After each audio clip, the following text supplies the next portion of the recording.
PSC 10th level എക്സാമിന് ചോദിച്ചിട്ടുള്ള ഒരു മാത്സ് ക്വസ്റ്റ്യൻ ആണ് ഇന്ന് നോക്കാൻ പോകുന്നത്. 3, 8, 13, 251 ഇങ്ങനെ പോകുന്ന സമാന്തര ശ്രേണിയുടെ അവസാനത്തെ അക്കത്തിൽ നിന്ന് പിന്നിലേക്ക് 20ാമത്തെ പദം ഏതാണ് എന്നുള്ളതാണ് ചോദ്യം.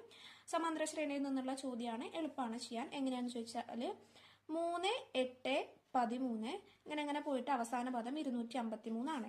ഈ ശ്രേണിയുടെ പൊതുവ്യത്യാസം എന്താ വരുന്നത്? 5 ഇങ്ങനെ കൂടി പോവാണ്. 3ന്റെ കൂടെ 5 കൂട്ടി 8 ആയി, 8ന്റെ കൂടെ 5 കൂട്ടി 13 ആയി. അങ്ങനെ പൊതുവ്യത്യാസം 5 കൂടി പോവാണ് ചെയ്യുന്നത് അല്ലെ.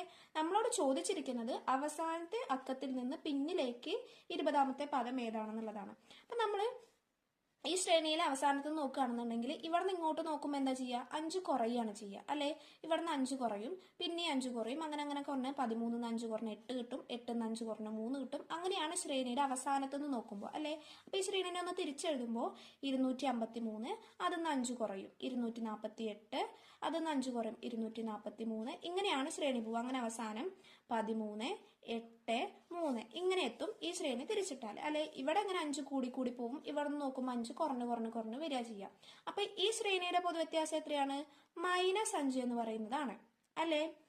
അപ്പോ ഈ ശ്രേണിയുടെ പിന്നിൽ നിന്ന് നമ്മുടെ ചോദ്യം, ഈ ശ്രേണിയുടെ അവസാനത്തെ അക്കത്തിൽ നിന്ന് 20ാമത്തെ പദം, അതായത് ഇതിന്റെ അവസാന അക്കം 253 ആയിരുന്നു. ഇതിൽ നിന്ന് പിന്നിലെ 20ാമത്തെ പദം എന്ന് പറയുമ്പോൾ ഇവിടെ നിന്ന് ഇങ്ങോട്ട് 20ാമത്തെ പദം ഏതാണെന്നുള്ളതാണ് ചോദ്യം. അപ്പോ 20ാമത്തെ പദം കാണാനുള്ള ഇക്വേഷൻ നമുക്കറിയാം.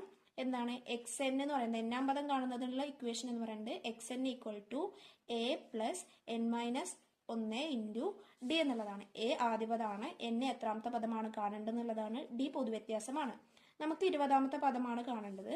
അപ്പോൾ ഇതെന്ന് പറയുന്നത് x20 = a എത്രയാണ്? 253 പ്ലസ് n എത്രയാണ്? 20 അപ്പൊ 20 - 1 എന്ന് പറയുമ്പോൾ 19 × d എത്രയാണ്? -5. അപ്പോൾ 253 പ്ലസ് 19 × -5 എന്ന് പറയുമ്പോൾ -95 അല്ലെ. അപ്പൊ 253 - 95 എന്ന് വരും. അപ്പൊ ഉത്തരം എന്ത് കിട്ടും? 158. അതായത് ഓപ്ഷൻ എ.